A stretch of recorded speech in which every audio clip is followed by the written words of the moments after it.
Escrever aquela redação nota 10 em um concurso público parece um bicho de sete cabeças, né? Bom, nesta análise, a gente vai desvendar as técnicas e estratégias para transformar esse desafio em uma verdadeira conquista. Certo, vamos ao que interessa. Nosso roteiro aqui vai passar por 6 etapas que são essenciais. A gente começa desconstruindo um mito bem comum sobre a escrita e termina entendendo direitinho o que o avaliador está procurando no seu texto. Então, para começar, vamos derrubar de vez essa ideia de que para escrever bem é preciso uma inspiração divina.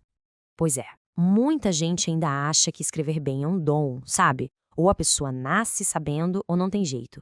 Mas a verdade é que escrever bem é uma habilidade. E como toda habilidade, ela é desenvolvida com prática, com esforço, com trabalho. O grande segredo, então, é esse: encarar a escrita como um processo. Um processo que tem método, planejamento e organização. É muito mais eficiente e seguro do que ficar esperando a inspiração chegar, né? Porque, convenhamos, às vezes ela simplesmente não vem. Ok, se a escrita é um processo, qual é o ponto de partida? É construir uma base sólida, um bom alicerce. E é sobre isso que a gente vai falar agora. E essa base sólida é alimentada principalmente pela leitura. Mas, atenção, não é qualquer leitura. É uma leitura estratégica, focada em atualidades, nas características da instituição e do cargo que se almeja e, claro, um olhar crítico sobre os conhecimentos técnicos. Uma prática vai fortalecendo a outra. Antes mesmo de rascunhar a primeira frase, é fundamental ter certeza absoluta de que o tema foi compreendido. Um erro muito comum é o candidato tangenciar o assunto, ou seja, falar sobre algo parecido, mas não exatamente o que foi pedido. E qualquer desvio, por menor que seja, pode comprometer toda a redação. Depois de entender o tema, é hora de definir a tese.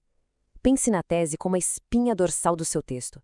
É a sua ideia central, o seu posicionamento claro sobre aquele tema, que você vai defender com argumentos do início ao fim.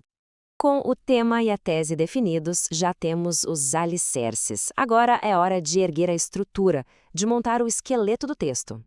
A estrutura clássica da dissertação não falha. Ela é simples e muito poderosa. A introdução apresenta a tese. O desenvolvimento explica e defende essa tese com argumentos sólidos e a conclusão amarra todas as pontas, reforçando a ideia principal. É a receita para um texto claro e coeso. Essa estrutura, na prática, costuma se traduzir em 4 ou 5 parágrafos.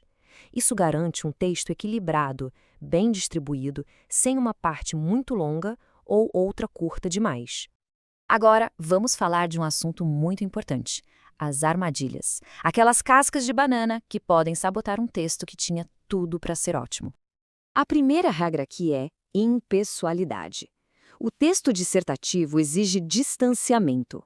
A maneira mais simples e segura de garantir isso é escrever sempre na terceira pessoa. Nada de eu acho ou de querer conversar diretamente com o leitor. E aqui estão outros erros que podem custar muito caro. Repetir palavras e ideias o tempo todo, encher o texto de informações óbvias, que não acrescentam nada, usar generalizações vagas, como o governo precisa fazer algo, e, claro, o uso excessivo do gerúndio, que deixa a escrita um pouco pobre. Depois de fugir das armadilhas de conteúdo, o cuidado se volta para a forma. Vamos falar da apresentação do texto, porque sim, os detalhes fazem toda a diferença na nota final. 4 pontos aqui são cruciais. Primeiro, uma letra legível. O avaliador precisa conseguir ler o que está escrito. Segundo, respeitar as margens, sem exceção.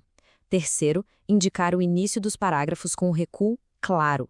E aqui vai uma dica de ouro: deixe que escrever o título só no final. Como ele é a síntese de tudo, faz muito mais sentido criá-lo quando o texto já está pronto. E se cometeu um erro na hora de passar a limpo? Acontece, a correção precisa ser limpa. Um simples traço na horizontal sobre a palavra errada e a palavra correta escrita ao lado. É só isso, sem parênteses, sem rabisco e sem digo. Finalmente, para que todo esse esforço valha a pena, é fundamental saber como o seu texto vai ser julgado. O que os avaliadores realmente querem ver? Se a gente pegar como exemplo uma banca como a FCC, a pontuação geralmente é dividida em 3 grandes áreas. E olha que interessante. O conteúdo, ou seja, a qualidade e a consistência dos seus argumentos, é o que tem o maior peso. Estrutura e o domínio da língua portuguesa são fundamentais, claro, mas a força das suas ideias é o que mais conta no final. Dominar essas técnicas e, principalmente, encarar a redação como um processo é o caminho. O objetivo é chegar no dia da prova e, ao se deparar com essa pergunta, poder responder sim com total confiança. Inscreva-se no canal para mais vídeos e questões de concursos públicos.